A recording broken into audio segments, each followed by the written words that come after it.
ونؤمن به ونتوكل عليه ونعوذ بالله من شرور أنفسنا ومن سيئات أعمالنا من يهده الله فلا مضل له ومن يضلله فلا هادي له ونشهد أن لا إله إلا الله وحده لا شريك له ونشهد أن سيدنا وسندنا وشفيعنا وحبيبنا ومولانا محمدا عبده ورسوله أما بعد فأعوذ بالله من الشيطان الرجيم بسم الله الرحمن الرحيم يا أيها المدثر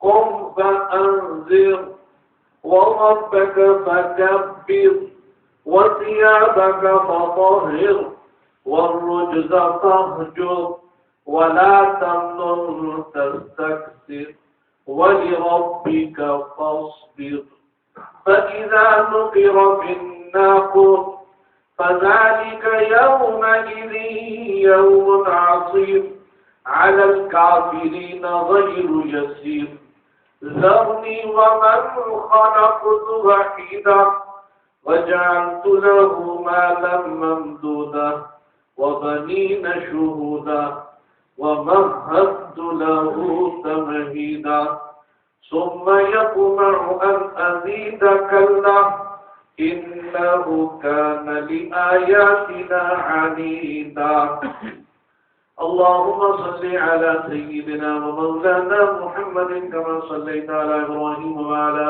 آل إبراهيم إنك حميد مجيد اللهم بارك على محمد وعلى آل محمد كما باركت على إبراهيم وعلى آل إبراهيم إنك حميد مجيد محترم سامعین 29ویں پارے کی سورہ مدثر میں نے آپ کے سامنے اس کی ابتدائی آیات تلاوت کی. سورہ مدثر میں کیونکہ اللہ پاک نے فرمایا یا ایھا المدثر، اسی لیے اس مناسبت سے اس کا نام سورہ مدثر رکھا گیا ہے. پچھلی سورت جو اس سے پہلی سورت ہے وہ ہے سورہ مزمل. اس میں بھی کیونکہ اللہ پاک نے نبی پاک صلی اللہ علیہ وسلم کو جب خطاب فرمایا تو المزمل یا ایھا المزمل کے سے خطاب فرمایا، اسی لیے اس کا نام سورہ مزمل رکھا گیا. یہاں پر اللہ پاک نے اپنے پیارے حبیب حضور نبی کریم صلی اللہ علیہ وسلم کو خطاب فرمایا تو فرمایا یا ایھا المدثر. جب پہلی وحی آئی اقرأ باسم ربک الذی خلق، پھر دوسری وحی علامہ سیوطی رحمۃ اللہ علیہ اتقان فی علوم القرآن میں لکھتے ہیں کہ سورہ فاتحہ نازل ہوئی اور وضو اور نماز کا طریقہ حضرت جبرائیل امین نے آپ صلی اللہ علیہ وسلم کو سکھایا. تیسری وحی سورہ مزمل کی ابتدائی آیات نازل ہوئی اور پھر وحی کا سلسلہ منقطع ہو گیا. یعنی وحی پہلے تو پے در پے جلد از جلد آتی رہی، پھر سورہ مزمل کی ابتدائی آیات کے بعد وحی کا سلسلہ منقطع ہو گیا. ایک مہینہ وحی نہیں آئی. حضور نبی کریم صلی اللہ علیہ وسلم غار حرا میں اپنا توشہ لے گئے اور آپ نے 1 مہینہ اعتکاف فرمایا. جبل نور پر وہ غار موجود ہے. تو آپ ایک مہینے اعتکاف کے بعد جب گھر واپس لوٹ رہے تھے تو آپ نے آسمان کی طرف جب دیکھا ایک آواز بھی آپ کو آئی، تو اس آواز کی طرف جب آپ نے آسمان کی طرف آنکھ اٹھا کر دیکھا تو دیکھا کہ فرشتہ، اللہ کا فرشتہ بیٹھا ہوا ہے اور پورے آسمان اور زمین کو محیط ہے، حضرت جبرائیل امین۔ تو آپ کے اوپر کپ کپی تاری ہو گئی، جیسے سردی کے اندر انسان کے اوپر کپ کپی تاری ہو جاتی ہے۔ تو آپ گھر تشریف لے گئے اور فرمایا دسترونی، مجھے ایک کمبل اڑا دو۔ سردی میں انسان کو گرم کپڑے کی حاجت ہوتی ہے، انسان لحاف کے اندر چلا جاتا ہے، کمبل اوڑھ لیتا ہے، کوٹ پہن لیتا ہے۔ تو آپ نے فرمایا دسترونی۔ تو اللہ پاک نے پھر وہی نازل فرمائی، یہ سورہ مدثر کی ابتدائی آیات، یا ایھا المدثر۔ اسی صفت کے ساتھ اللہ نے آپ کو پکارا کیونکہ آپ کمبل اوڑھے ہوئے تھے، سردی لگ رہی تھی، کمبل اوڑھ رہے تھے۔ تو اللہ پاک نے فرمایا یا ایھا المدثر، اے کپڑے میں لپٹے ہوئے، کمبل میں لپٹے ہوئے۔ اللہ پاک نے قرآن شریف عجیب کتاب دی ہے۔ یہ وہ کتاب ہے کہ اس میں ایک ہی معنی کی کئی لغات آپ کو مل جائیں گی۔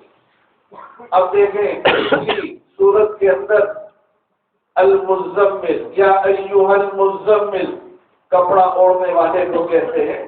اسی طرح المدثر بھی کپڑا اوڑھنے والے کو کہتے ہیں۔ قرآن شریف کا یہ اعجاز ہے کہ اس میں ایک ہی الفاظ دو متضاد معنوں میں بھی آپ کو مل جائے گا۔ اللہ پاک نے قاسطون، قسط، قاف سین طا کے مادے سے اللہ پاک نے مختلف جگہ یہ الفاظ استعمال کیے ہیں۔ یہ الفاظ سورہ رحمان میں اللہ نے انصاف کے لیے استعمال کیا۔ سورہ جن میں فرمایا وَأَمَّا الْقَاسِطُونَ فَكَانُوا لِجَهَنَّمَ حَطَبًا، فرمایا ظلم کرنے والے کل قیامت کے دن جہنم کا ایندھن بنیں گے۔ سعید بن مسیب بڑے تابعی ہیں اور بڑے نیک متقی انسان تھے۔ حجاج بن یوسف کا زمانہ تھا۔ حجاج بن یوسف بڑا ظالم انسان تھا، تاریخ میں گزرا ہے، لیکن قرآن شریف کی لغت اور قرآن شریف کے اعراب حجاج بن یوسف نے لگائے، ورنہ اس سے پہلے زیر اور زبر اعراب قرآن شریف میں موجود نہیں تھے۔ عربی لوگ تو پڑھ سکتے ہیں لیکن عجمی لوگ زیر زبر اور اعراب کے بغیر قرآن شریف کو کیسے پڑھے؟ بہرحال اس نے قرآن شریف کے اوپر یہ اعراب لگائے۔ عالم بھی تھا، قرآن کو جاننے والا بھی تھا، گورنر بھی کوفہ کا رہا عبد الملک بن مروان کے زمانے میں، اور ظالم بھی بہت سخت تھا۔ تو کہتے ہیں کہ جب وہ اعراب لگا رہا تھا قرآن شریف کے اوپر، دیکھیں اللہ پاک نے قرآن شریف میں خود فرمایا اپنے کلام میں اِنَّا نَحْنُ نَزَّلْنَا الذِّكْرَ وَإِنَّا لَهُ لَحَافِظُونَ، ہم نے اس کو نازل کیا ہے اور ہم پر ہی لازم ہے کہ ہم اس کی حفاظت بھی کریں۔ اسی لیے اللہ پاک نے اس کتاب کی حفاظت فرمائی ہوئی۔ کوئی بھی شخص اس میں سے اگر کوئی آیتیں نکالنا چاہے، زبر زیر تبدیل کرنا چاہے، کسی الفاظ کو ادھر ادھر کرنا چاہے تو وہ شخص مٹ جائے گا، لیکن اللہ کا کلام ویسے کا ویسا ہی رہے گا۔ یہ اس کا اعجاز ہے۔ باقی جتنی بھی آسمانی کتب، جتنے بھی آسمانی صحیفے آئے، ان کا اللہ نے اپنا ذمہ نہیں لیا کہ میں اس کی حفاظت کروں گا، اسی لیے وہ تبدیل ہو گئے، اسی لیے ان کے اندر امینڈمنٹ ہوتی رہی، آج بھی ہو رہی ہے۔ تو بہرحال کہتے ہیں کہ یہود کی ایک بستی والے یہودی آئے اس کے پاس اور کہنے لگے کہ ہماری مذمت قرآن نے بیان کی ہے حضرت خضر اور حضرت موسیٰ علیہ السلام کے واقعے میں، کہ جب حضرت موسیٰ علیہ السلام حضرت خضر علیہ السلام ایسی جگہ پہنچے کہ جہاں پر ایک دیوار گر رہی تھی زمین کی طرف، آپ نے اس کو ٹھیک کر دیا، لیکن بستی والوں سے جب کھانا مانگا تو بستی والوں نے مہمان نوازی نہیں کی. فَأَبَوْا أَن يُضَيِّفُوهُمَا. یہ الفاظ آتے ہیں کہ بستی والوں نے ان کی تواضع نہیں کی. اور یہ ایک بڑا عیب ہوتا ہے. اب لوگ چاہے کتنی بھی ان کے اندر جو برائیاں تھیں سب کچھ تھا لیکن مہمان نواز تھے. آج بھی بہت سارے علاقے کے لوگ مہمان نواز ہوتے ہیں, بڑا احساس سمجھا جاتا ہے. تو وہاں پہ اللہ پاک نے فرمایا کہ انہوں نے انکار کر دیا مہمان نوازی سے دونوں کی. تو وہ کہنے لگے کہ ایک نقطہ ہے صرف اس کو آپ اوپر لے جائیں اور ایک نقطہ اور بڑھا لیں, معنی بالکل تبدیل ہو جائیں گے کہ مہمان نوازی کی تھی. فَأَتَوْا أَن يُضَيِّفُوهُمَا. یہ ہو جائیں گے. پا کے نقطے کو ہٹا کر اوپر لے جائیں اور ایک اور نقطہ تا بن جائے. تو حجاج بن یوسف نے کہا کہ نہیں, یہ اللہ کا کلام ہے, میں اس میں تبدیلی نہیں کر سکتا.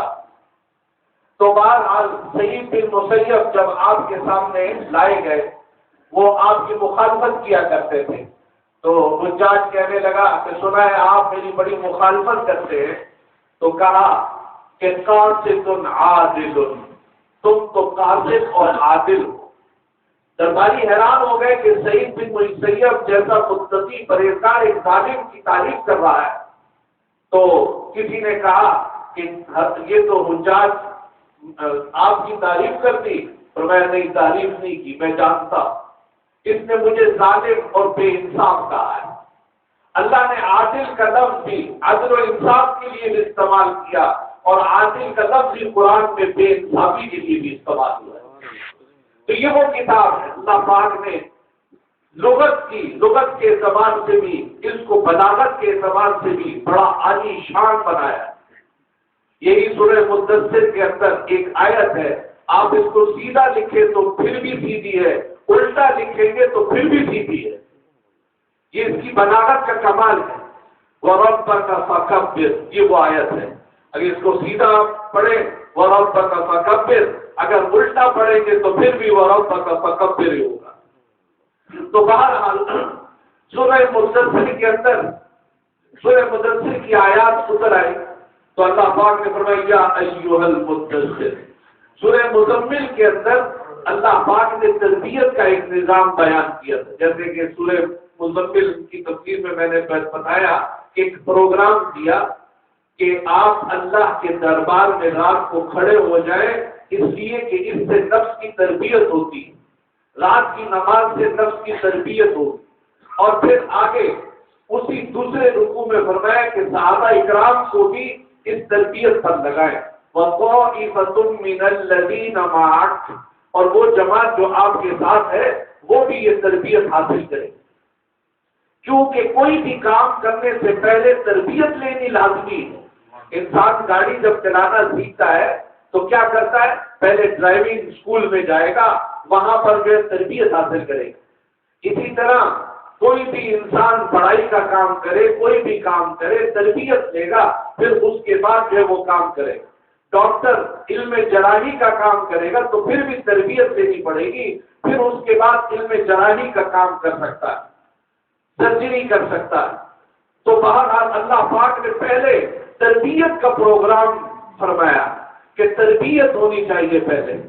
پہلے جو ہے نفس کی اصلاح ہو, پہلے جو ہے انسان اللہ کے ساتھ تعلق قائم کرے. کیونکہ اللہ پاک نے آپ سے بہت بڑا کام لینا تھا. وہ کام کیا تھا کہ اللہ کا پیغام مخلوق تک پہنچانا سب سے بڑا کام. انبیاء علیہ السلام جس کام کے لیے مبعوث ہوتے ہیں وہ کام یہ ہے کہ مخلوق کا تعلق اللہ سے وہ جوڑ دے. یہ ان کا کام ہوتا ہے اور یہ بہت بڑا کام. اس لیے انبیاء علیہ السلام کو بکریاں بھی چروائی گئی تاکہ کوئی بکری ادھر نکل رہی ہے تو اس کو پکڑنا ہے, ادھر نکل رہی ہے تو اس کو پکڑنا ہے, تاکہ تہذیب نفس, انسان کے نفس کی اصلاح ہو جائے, تربیت حاصل ہو جائے.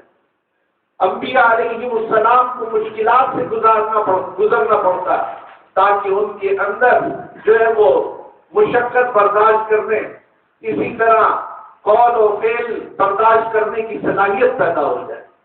تو اللہ پاک نے سورہ مزمل کے اندر وہ سارا پروگرام اتارا. اب اللہ پاک نے فرمایا یا ایھا المدثر، فرمایا کہ اے کمبل اوڑھنے والے. اور میں نے پچھلے جب میں نے سورہ مزمل کی تفسیر بیان کی تھی اس میں یہ بات آپ کو بتائی تھی کہ اللہ پاک نے یا محمد کہہ کر اپنے محبوب کو کبھی نہیں پکارا. یا محمد صرف اللہ پاک اس دن فرمائیں گے، اس دن قیامت کے دن، یوم الجزا کے دن، جب اللہ پاک کا جلال ہوگا. اللہ پاک اس وقت کہیں گے لمن الملک اليوم، آج بتاؤ کس کی حکومت ہے. ابھی حساب کتاب شروع نہیں ہوگا، سارے ایک دم خاموش. اللہ پاک جلال میں ہوں گے اس وقت انسان پریشان ہوں گے کہ ہمارا حساب کتاب شروع ہو. ہر آدمی پسینے کے اندر ڈوبا ہوا ہوگا اور اللہ پاک اس وقت پوچھیں گے. تو حضور نبی کریم صلی اللہ علیہ وسلم جو امام الانبیاء بھی ہیں، اس امت کے جو ہے وہ نبی بھی ہیں، وہ سجدے میں گر جائیں گے. امام بخاری رحمۃ اللہ علیہ نے اس حدیث کو اپنے بخاری شریف میں نقل کیا. سجدے میں گر جائیں گے. جب سجدے میں محبوب آ گیا تو اب اللہ پاک فرمائیں گے اللہ کا جلال ٹھنڈا ہوگا، جمال میں تبدیل ہوگا اللہ کا جلال. اللہ پاک فرمائیں گے یا محمد ارفع رأسک، اے محمد اپنا سر اٹھائیے، اپنا سر اٹھائیے. تو آپ اپنا سر اٹھائیے، مانگیے جو مانگنا ہے میں آپ کو دوں گا.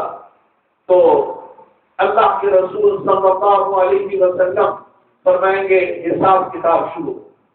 اور اللہ پاک اس وقت آپ کو ایسے اسما بھی سکھائیں گے، ایسے الفاظ بھی سکھائیں گے تعریف کے جو آج تک دنیا میں اللہ نے اتارے ہی نہیں ہیں.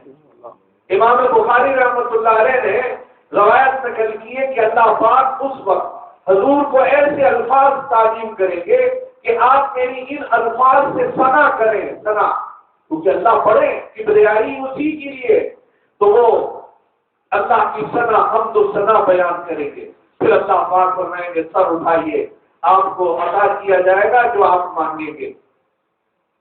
تو فرمایا یا ایھا المدثر، اللہ پاک نے اپنے حبیب کو ہر جگہ یا ایھا المدثر، یا ایھا المزمل، یاسین، طٰہٰ، اسی طرح یہ الفاظ سے اللہ پاک نے آپ کو بلایا، آپ کے نام سے نہیں بلایا کبھی. فرمایا قم فانذر، فرمایا کھڑے ہو جائیے اور ڈرائیے. اب کام آپ کا شروع ہو گیا. اب شان نبوت بھی حاصل ہو گئی، اب کار نبوت آپ کو مل رہا ہے. آپ کھڑے ہو کر ڈرائیے، انذار، ڈرانا، تبشیر، بشارت دینا. رسلا مبشرین و منذرین، فرمایا کہ رسول ہم نے بھیجے ڈرانے کے لیے، اللہ کے عذاب سے ڈرانے کے لیے، اللہ تعالیٰ کے پکڑ سے ڈرانے کے لیے. ان بطش ربک لشدید، بے شک تیرے رب کی پکڑ بھی بڑی سخت ہے. تیرے رب کی نعمتیں بھی بہت ہیں لیکن یاد رکھ تیرے رب کی پکڑ بھی بہت ہے. قم فانذر وربک فکبر، فرمایا اپنے رب کی بڑائی بیان کیجیے. وربک فکبر، ہم جو تکبیر کہتے ہیں اللہ اکبر تکبیر، وربک فکبر، یہ آیت جب اتری تو یہ تکبیر شروع ہو گئی نماز سے پہلے. اسی طرح انتقال، ایک رکن سے دوسرے رکن میں جانا جو ہے وہ تکبیرات انتقال کس کو کہا جاتا ہے. تو فرمایا کہ اپنے رب کی بڑائی بیان کرے، اس لیے کہ اللہ نہیں بڑے. وَلَهُ الْكِبْرِيَاءُ فِي السَّمَاوَاتِ وَالْأَرْضِ، فرمایا زمین اور آسمان میں بڑائی کس کے لیے؟ اللہ کے لیے، اللہ کے لیے صرف بڑائی بیان. حدیث میں فرمایا الکبر ردائی، فرمایا کہ کبریائی بڑائی میری چادر ہے، اس کو جو پکڑے گا فرمایا ہلاک ہو جائے گا. مخلوق کے لیے کیا تعلیم دی؟ فرمایا من تواضع للہ رفعہ اللہ وهو في نفسه صغير وفي أعين الناس كبيرا ومن تكبر وضعه الله وفي نفسه كبير وفي أعين الناس صغير. فرمایا مشکات کی روایت ہے، فرمایا کہ جس نے تواضع اختیار کی، عاجزی اختیار کی، اللہ پاک اس کو بلند کرتے۔ وہ اپنے نفس میں اپنے آپ کو چھوٹا سمجھتا ہے لیکن لوگوں کی آنکھ میں بہت بڑا ہوتا ہے۔ اور فرمایا کہ جس نے تکبر کیا تو اللہ پاک اس کو گرا دیتے ہیں۔ وہ اپنے نفس کے اندر اپنے آپ کو بڑا سمجھتا ہے لیکن لوگوں کی آنکھوں میں چھوٹا ہوتا ہے۔ بلکہ یہاں تک فرمایا حدیث میں کہ وہ کتے اور خنزیر سے بھی زیادہ گر جاتا ہے۔ حدیث میں فرمایا کہ متکبر لوگ جو دنیا کے اندر اپنے آپ کو بڑا سمجھتے تھے، فرمایا کل قیامت کے دن وہ بالکل چوٹیوں جیسے ہوں گے، جیسے دنیا کے اندر مخلوق کی مناسبت سے چوٹی ہے، ایسے ہی وہ چوٹیوں کی طرح چھوٹی چھوٹی مخلوق ہوں اس دن۔ تو وَلَهُ الْكِبْرِيَاءُ، حضرت ابو ذر غفاری رضی اللہ تعالیٰ عنہ ایک مرتبہ حضور صلی اللہ علیہ وسلم کے پاس تشریف لائے۔ حضرت جبرائیل بھی آئے ہوئے تھے، وہی کبھی بھی آ جاتی، کبھی بھی فرشتہ وہی لے آتا ہے، نبی ہر وقت نبی ہوتا ہے۔ حضرت ابو ذر بھی آپ کے پاس ملنے کے لیے آ رہے تھے۔ حضرت جبرائیل نے پوچھا حضور سے صلی اللہ علیہ وسلم، ھذا ابو ذر اقبل، فرمایا یہ تو ابو ذر ہے جو ابھی آیا۔ تو حضور نے حضرت جبرائیل سے پوچھا، حضرت ابو ذر کے مناقب میں مشکاۃ شریف میں یہ واقعہ ہے کہ آپ ان کو جانتے ہیں؟ فرمایا کہ ہاں میں ان کو جانتا ہوں، جیسے آپ دنیا والے جانتے ہیں اسی طرح ہم آسمان والے بھی ان کو جانتے ہیں۔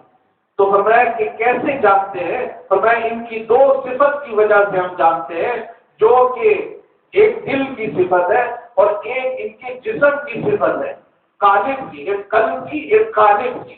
فرمایا قلب کی صفت تو یہ ہے کہ یہ اپنے آپ کو اپنے نفس میں بہت چھوٹا سمجھتے ہیں، عاجزی اور انکساری کی صفت ان کے دل کے اندر ہے۔